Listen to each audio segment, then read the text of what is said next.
Brandon Walker, originally from New Orleans, to be specific, actually right here in Algiers Point.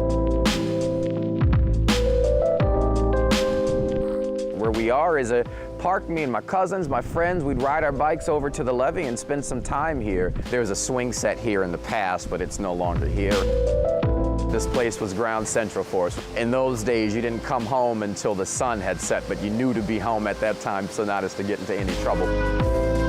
Spent my schooling here for the most part, pre-K through 8th grade over at All Saints Catholic School, and then from there went on to St. Augustine High School. So, you know, I guess you can say kudos to the administration staff at St. Aug who did give me such a comprehensive schedule. It was over at All Saints, in fact, in the 8th grade, my middle school English teacher, Mrs. Ramona Regas, suggested that if I was thinking about what to do when I became a big boy, as they say, is consider journalism. As she put it, I was a good writer and I also had control of my voice. It's a complete surprise, not only to be back living home in New Orleans, but also working in journalism in New Orleans, and the icing on the cake is to do so at the WWL-TV. Of course, you grew up watching Channel 4. I mean, I still whistle the old Night Watch theme song every time I see a streetcar coming because there was a streetcar in the shot. Early memories of watching my grandmother, who worked the night shift over at the post office with a cooking spoon in one hand, her arms folded, watching Bill Elder going back and forth between the kitchen as she cooked during the noon hour. So this has always been something that's been part of my life.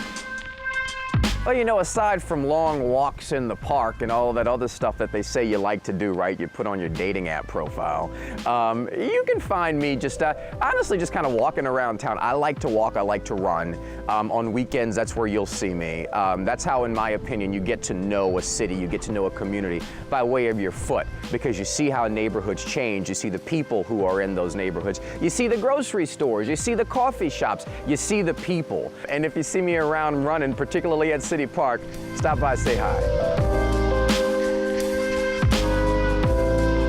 Every single thing that I know about journalism, why I'm a journalist, how to do it, that framework, that foundation, I learned right here from many of the people who are still producing the news here in New Orleans. So this full circle moment to come back home is truly a blessing, because how I see it is I get to take and bring everything that I learned from my years in the Northeast, almost a decade reporting and anchoring the news in Houston, bring that back home where it's more than needed. That's a treat, that's a privilege that not a lot of journalists get to do. So I'm really excited for what will be a fantastic time here at WWL.